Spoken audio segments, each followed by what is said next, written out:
E aí, gente, tudo bom?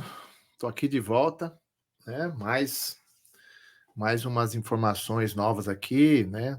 Novas em termos, né? Porque na realidade a resolução é de abril, 18 de abril de 2024. Vou falar sobre a 1721, que acabou substituindo e vai revogar a resolução 1530, né? Que era de 2017. Mas do que você está falando, Ásia? É isso aqui, ó. Vou até mostrar aqui para vocês, ó. Prevenção à lavagem de dinheiro e resolução do Conselho Federal de Contabilidade, número 1721, tá? Que eu vou trazer alguns itens aqui para poder explicar para todos vocês a importância disso, tá? Então a gente vai falar um pouquinho dela, né? Ela dispõe sobre procedimentos a serem observados aos profissionais e organizações contábeis para cumprimento das suas obrigações, tá? Levando em consideração a Lei 9.613 de 1998 e as suas alterações depois disso. E quem está publicando isso é o Conselho Federal de Contabilidade, então isso vai atingir todos os contadores e os escritórios, assessorias, todo mundo que presta serviço, então isso é muito importante. Eu trouxe aqui justamente para fazer esse alinhamento com vocês, tá? Ela fala sobre o cumprimento dos deveres, e aí tem uma questão primordial, né, que vamos começar aqui, né, falando sobre a resolução, que ela tem uma questão das organizações contábeis, seus administradores qualificados como profissionais de contabilidade, os profissionais de contabilidade com responsabilidade técnica na execução dos serviços de escrituração contábil e fiscal, bem como as assessorias, consultorias e auditoria de natureza contábil, tá? Então, assim, analisar compra e venda de imóveis, participações, estabelecimentos comerciais, industriais e participações societárias de qualquer natureza, gestão de fundos, valores mobiliários, a questão de abertura ou gestão de contas bancárias, poupança. E aqui, gente, é muito importante, cara. Eu vou falar isso aqui a pouquinho para vocês. O quanto vocês, contadores, e quanto, por exemplo, quem tem algum cliente que tem contabilidade terceirizada, estão cometendo erros absurdos sobre essa questão, e vou falar um pouquinho sobre isso. Outra coisa importante, a questão de operações, né, financeiras, societárias, imobiliárias, alienação, aquisição de direitos, e aí vem uma questão primordial que fala sobre cadastro e conheça seu cliente. Gente, muitos dos contadores não fazem a mínima ideia do que os clientes deles estão fazendo. Sabe por quê?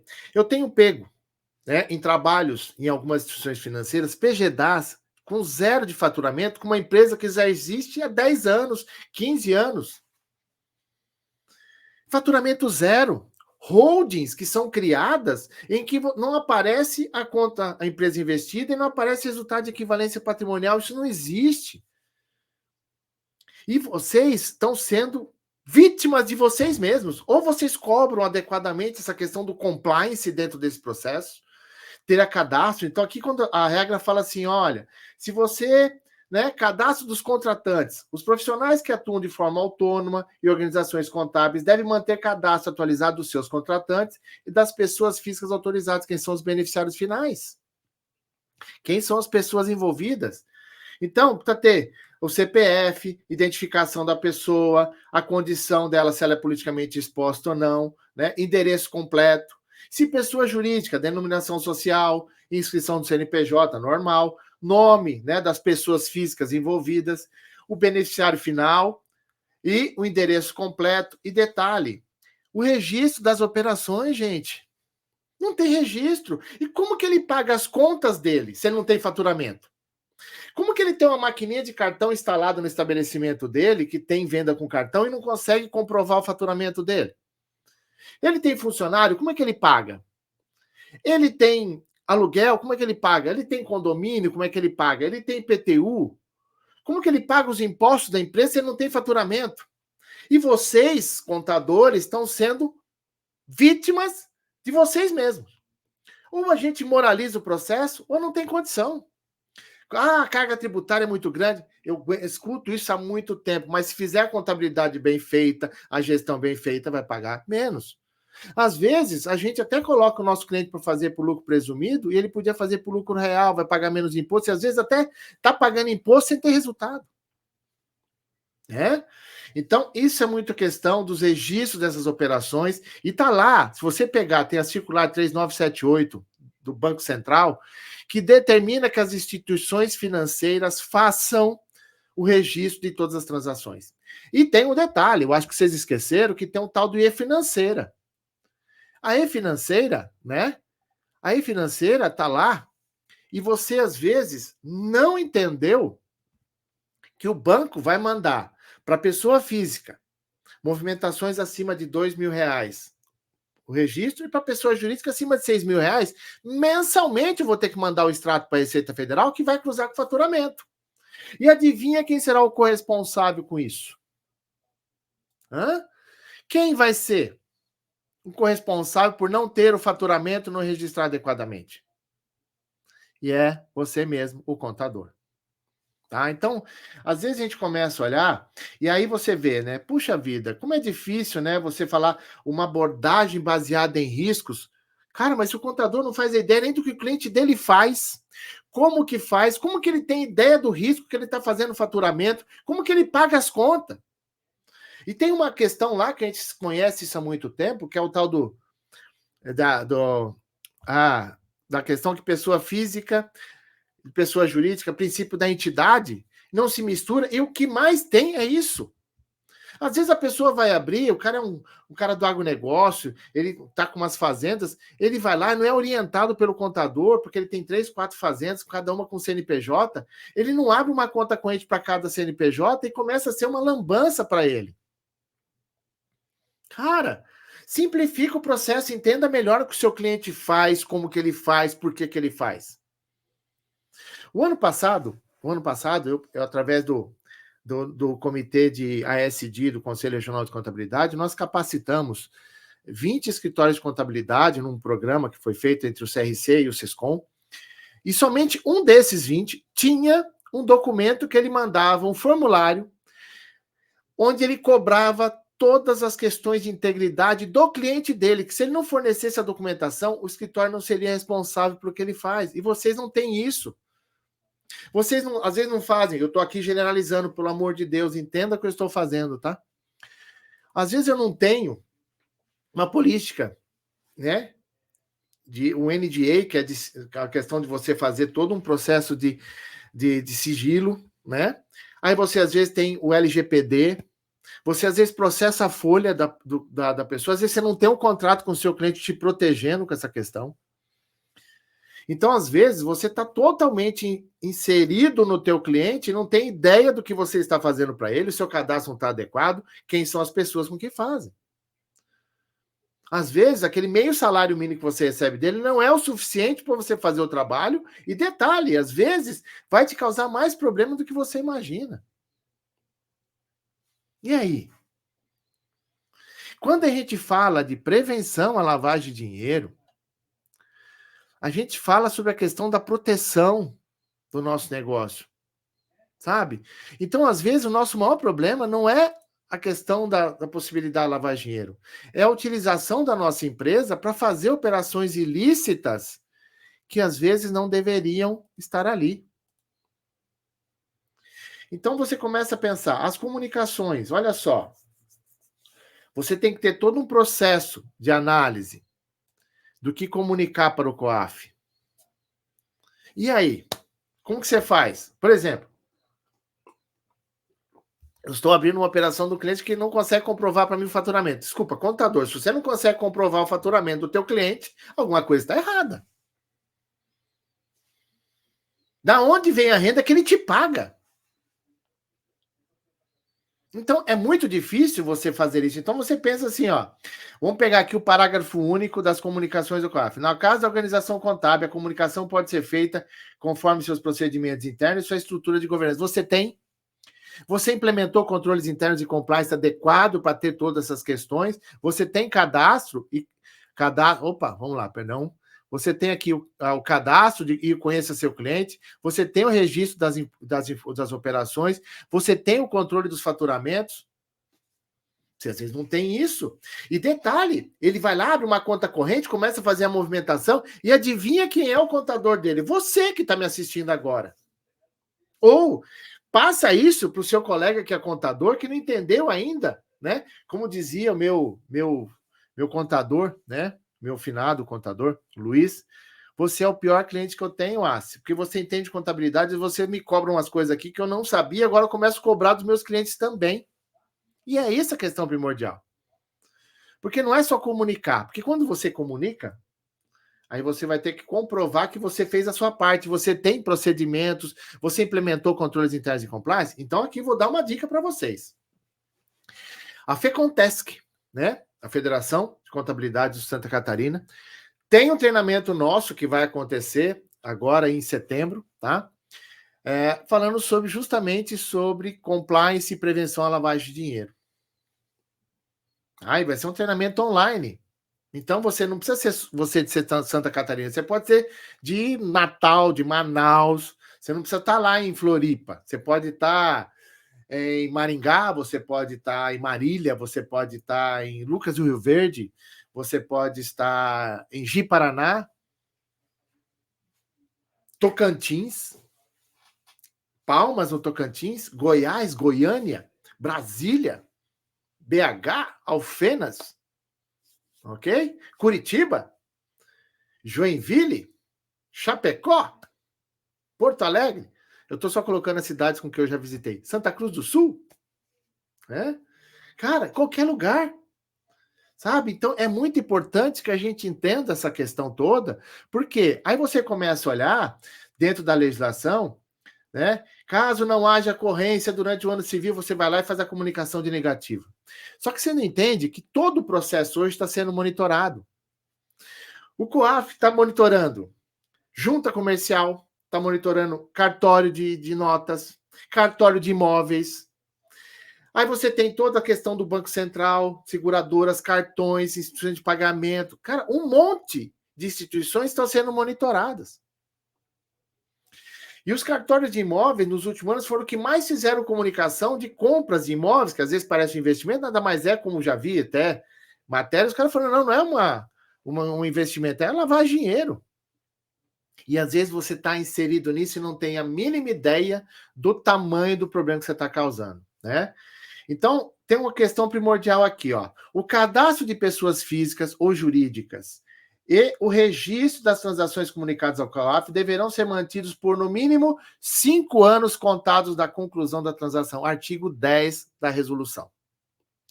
As declarações de boa-fé na forma da Lei 9.613/98 não acarretarão responsabilidade civil administrativa. Então, você tem que fazer o seu bem feito para justificar que o seu trabalho está adequado. Tá? Outra coisa, as declarações previstas na resolução são protegidas pelo sigilo.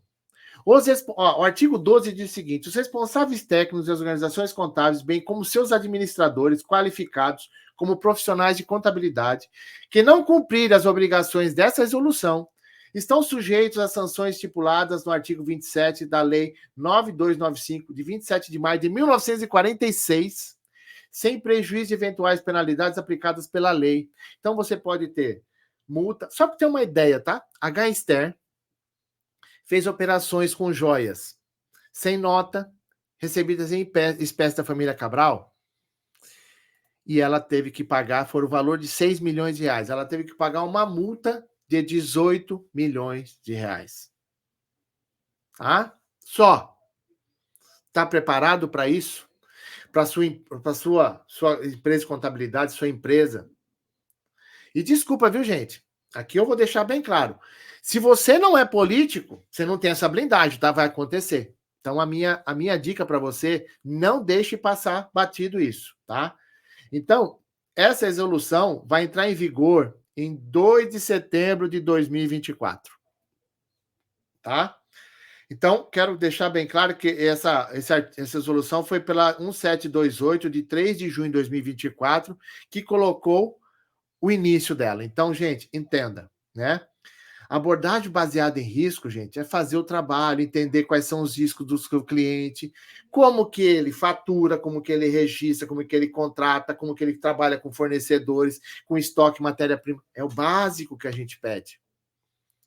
tá? Então, entenda esse processo. Então, fiz questão de gravar esse vídeo aqui para falar sobre esse assunto, porque tudo que você, contador, faz impacta todo o mercado, todo mundo à sua volta. E pode ser que você também seja corresponsável por aquilo que você está fazendo. E é complicado. E olha, quem que está falando isso aqui para você é uma pessoa que trabalha com isso há 24 anos, tá? Estou assim desde o final de 2001 para cá, que eu trabalho com isso. A gente vem orientando empresas, eu trabalho muito com cooperativa de crédito, instituições financeiras.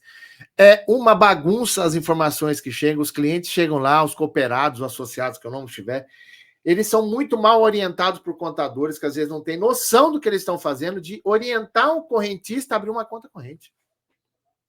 Cara, minha empresa está no Simples Nacional, eu tenho balancete, eu mando todo mês para o meu contador a classificação contábil de tudo que eu paguei aqui dentro. Os valores, é tudo, tá lá, tem o balancete com isso. Do que eu paguei, do que eu recebi, e ele tem o recebimento por causa dos faturamentos, que, obviamente, e óbvio, que tudo que eu pago na pessoa física, eu tiro da conta da pessoa jurídica e transfiro para minha conta corrente da pessoa física. Eu não pago nada da física na jurídica. A empresa tem o cartão de crédito dela para as questões quando a gente viaja, quando vai aluga hotel, carro, tem essas despesas, e eu tenho a questão pessoal também, que aí tem outra coisa apartada. Isso precisa de um contador orientado adequadamente. Então, entenda, a resolução ela veio para, mais uma vez, lembrar o que a 1530 já falava desde 2017 e muitos não estavam fazendo. E detalhe, o cerco está apertando com a questão do monitoramento. Ok? Então, esse é o nosso hashtag da semana. Então, fiz questão aqui de trazer isso aqui para vocês, né? E aproveito, né, que nós estamos aqui. Hoje é dia 22, dia 29/7, estaremos na Sustentare Escola de Negócio, tá? Vamos falar sobre GRC para empresas, tá? É uma aula magna de uma pós-graduação de GRC, que eu sou o curador acadêmico de lá, e tenho vários profissionais de mercado que trabalham com a gente muito boa. E nós vamos fazer essa aula magna, e o convidado é o Jorge, diretor de risco da Sicoob São Paulo, que é a central, né, uma das centrais do sistema Sicoob, que gerencia, se não me engano, 14 singulares aqui no estado de São Paulo.